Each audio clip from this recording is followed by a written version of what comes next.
Hey there everybody, Justin. I know I didn't get this video out yesterday, but been sick, so without further ado, let's jump into it.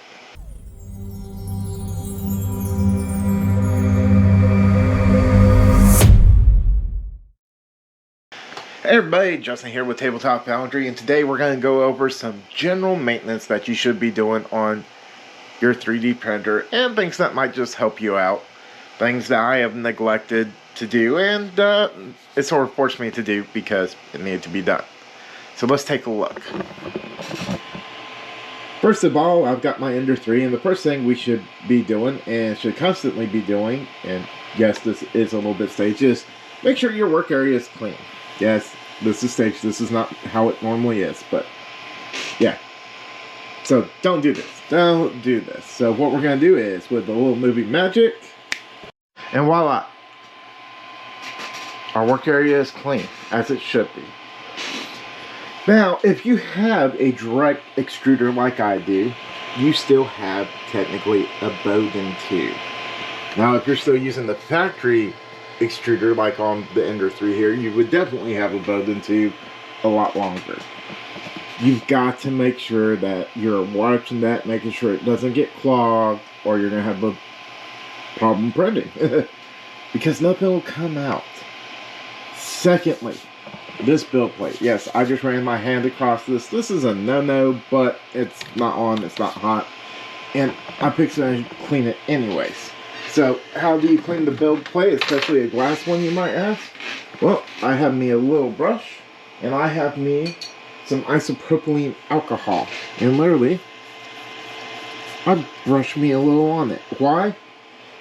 Because using glue, hairspray, stuff like this on these build plates, especially these glass ones, even if you go ahead and clean it off regularly each time, it builds up residue. And I don't want that on my build plate. Now, it will cause this to sort of gook up. I would suggest getting you one of these tools. This is a literal glass scraper. This is what I use for my glass bed. I worked at a window place down near Austin, Texas Windows, and they showed me these things for pulling stickers off windows, and I got me one for just my print bed. And it's amazing because, look, between the isopropylene and everything, it just, bam, it pulls it off. And I'm literally sitting here doing this one-handed while I hold the camera. So, I'm going to finish cleaning this up, and we'll come right back. So, another important thing to do, especially if you change out your Bowden Tube or anything, is after so many prints, you should go change out your nozzle. Now, this one here, as I try to hold on to it, is pretty burnt up, gooky. Yeah, it was probably about time for it to be retired, and it has been. I'm going to try to clean it up, see if it's salvageable, but I seriously doubt it. So, remember that as well. Keep you a fresh thing of nozzles around. That's right, you should keep a bag full of nozzles, and I keep mine with all the rest of my printer supplies. I actually have a box of them down there with Bowden tubes and all that kinds of extra supplies in it. So, what is one of the last things that people always forget about on these printers? Well, you've literally got a big screw back here, and you've got to lubricate it. So, Parker makes a lube, and it's let's say it's an O-ring lube, but it was told to me a few years ago that works really good on this as well.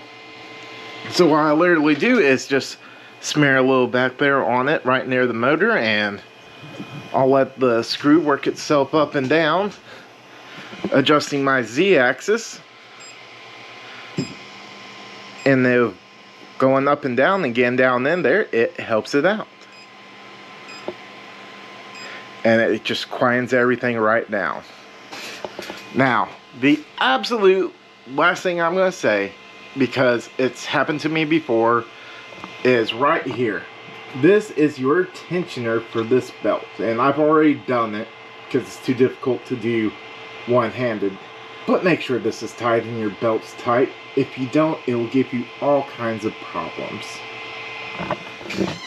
So there you have it, some tips and tricks to doing some general maintenance on your printer. I'm going to take the Ender 3 here and get the bed, get some new adhesion on it, and get back to that big project I'm working on so I can bring it to y'all soon. So until next time, guys, stay tuned, keep creating, and having some fun.